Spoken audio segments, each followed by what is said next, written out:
नमस्कार मित्रों, मैं पंडित जनार्दन तिवारी आशा करता हूं कि आप सभी सकुशल होंगे। वृषभ राशि फल जुलाई 2025 के माध्यम से हम जानेंगे कि जुलाई का महीना वृषभ राशि वालों के स्वास्थ्य, शिक्षा, व्यापार, व्यवसाय, नौकरी, आर्थिक पक्ष, प्रेम विवाह, वैवाहिक जीवन, घर गृहस्थी और भूमि भवन वाहन आदि के लिए कैसा रहने वाला है। इसके अलावा इस माह के ग्रह गोचर के आधार पर हम आपको कुछ उपाय भी बताएंगे जिन्हें अपनाकर आप संभावित परेशानी या दुविधा का हल भी प्राप्त कर सकते हैं।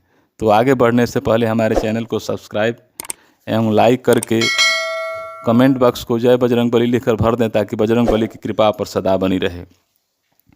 करियर राशिफल के अनुसार वृषभ राशि के जातकों के करियर स्थान का स्वामी इस महीने लाभ भाव में बना रहेगा। तो ऐसी स्थिति में हम शनि के नक्षत्र पर गौर करेंगे। इस महीने शनि अपने ही नक्षत्र में तथा केतु के उप नक्षत्र में रहेंगे। सामान्य तौर पर यह भी अनुकूल स्थिति कही जाएगी, लेकिन 13 जुलाई से शनि ग्रह वक्री होने वाले हैं। यह अनुकूल स्थिति नहीं है।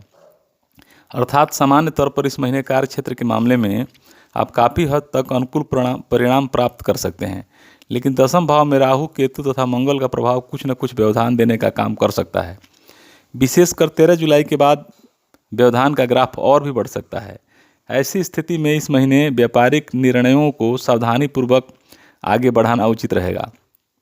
संभव हो तो महत्वपूर्ण व्यापारिक निर्णयों को कुछ दिनों के लिए टाल देना ही उचित रहेगा, लेकिन बाद में ऐसा करना मुमकिन न हो तो कोशिश करें कि महत्वपूर्ण निर्णय 13 जुलाई से पहले ले लिए जाएं। हालांकि सूर्य की स्थिति महीने के पहले पक्ष में अच्छी नहीं है, लेकिन आपके करियर स्थान के स्वामी जो आपके भाग्य के स्थान के स्वामी हैं, उनकी स्थिति के आधार पर हम यही कहेंगे कि इस महीने महत्वपूर्ण व्यापारिक निर्णयों को टालना ही उचित रहेगा।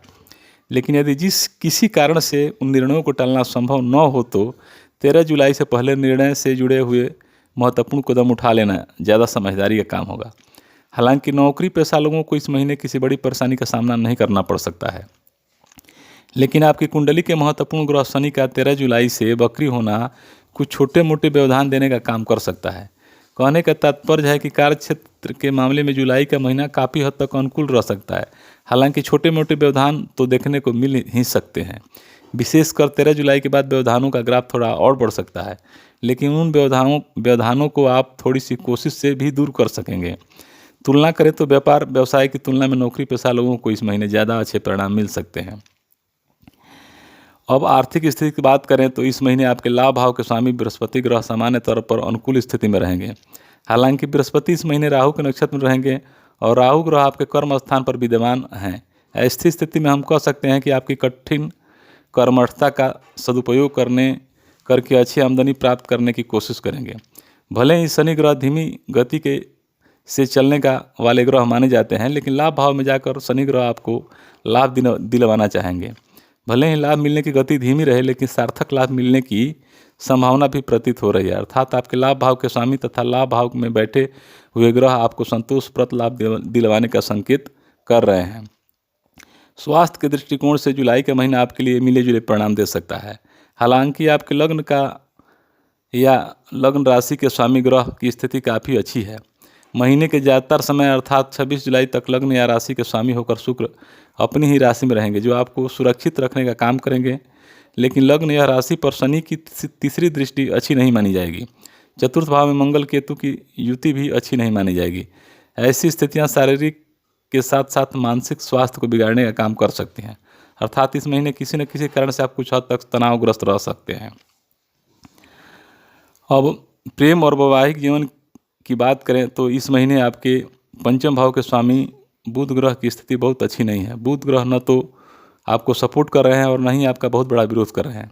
हालांकि बुध ग्रह आपके तीसरे भाव में जल तत्व की राशि में होने के कारण आपके मन मस्तिष्क में एक अजीब सा बहाव या उलझन देने का काम कर सकते हैं। आपके मन में विचलन या बहकाव देखने को मिल सकता है। आप भावनाओं में बह सकते हैं और भावनाओं में बहकर कुछ ऐसा बोल सकते हैं जिससे आपके पार्टनर के दिल को ठेस लग सकती है। ऐसे में इस फलादेश को जानकर आपको सोच समझकर बोलना तथा आपका लव पार्टनर आपसे नाराज ना हो। यदि आप ऐसा करते हैं तो प्रेम के कारक ग्रह शुक्र का पूरा सपोर्ट आपको मिल जाएगा, क्योंकि शुक्र इस महीने अच्छी खासी अनुकूलता देते हुए प्रतीत हो रहे हैं। और पारिवारिक जीवन की बात करें तो सामान्य तौर पर मिले जुले परिणाम मिल सकते हैं। ये परिणाम औसत स्तर के या औसत से कुछ हद तक बेहतर भी रह सकते हैं। आपके दूसरे भाव के स्वामी बुध ग्रह का साथ इस महीने आपको बहुत अधिक नहीं मिल रहा है, लेकिन दूसरे भाव में गोचर कर रहे हैं बृहस्पति, जो सब कुछ संतुलित बनाए रखने की कोशिश करेंगे। अर्थात जो लोग परिवार के प्रत्येक सदस्य को कद्र करते हैं वो लोग अपने परिवार में होने वाले विवाद को टाल सकते हैं और परिजनों के बीच सामंजस्य बनाए रखने में कामयाब होंगे। अब उपाय की बात करें तो बरगद की जड़ों पर मीठा दूध चढ़ाएं, वहाँ की गीली मिट्टी अपनी नाभि में लगाएं, मंदिर में सूखा हुआ जटा वाला नारियल दान करें, अस्थमा रोगियों की दवा खरीदने में मदद करें। मुझे उम्मीद है कि आपको यह वीडियो पसंद आया होगा। अगर आपके कोई प्रश्न या सुझाव हैं तो कृपया उन्हें कमेंट में बताएं। अगर आप मेरे चैनल पर नए हैं तो कृपया सब्सक्राइब करें और बेल आइकन को दबाएं ताकि मेरे द्वारा नए वीडियो के बारे में पता चल सके। आपकी प्रतिक्रिया के लिए धन्यवाद।